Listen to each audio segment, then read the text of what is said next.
যে কাউকে নাম দিয়ে বশীকরণ।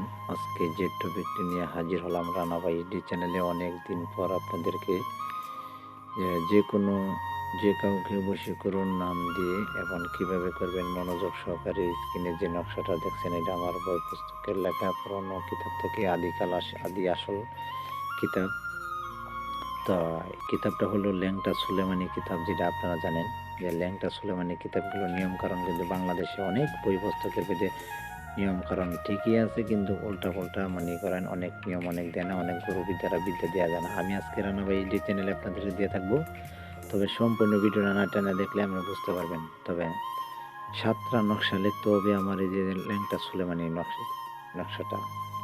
তো লিখবেন আমাবস্যা বা পূর্ণিমা রাতে নকশাটা লিখতে হবে। আমাবস্যা বা পূর্ণিমা রাতে নকশাটা লিখবেন শ্মশান ঘাটে, কামসিঁদুর দিয়ে লিখবেন শ্মশানে এবং নদীতে এবং আপনার গুরুস্থানে, এবং 7টি নকশা 7টি জায়গা স্থান আমি আপনাদেরকে বলে দিব। কিন্তু এই নকশাটার মূল অর্থ আমি বলে দিলাম না। হোয়াটসঅ্যাপ বা ইমো নাম্বার আছে, আপনারা এসএমএস দিবেন।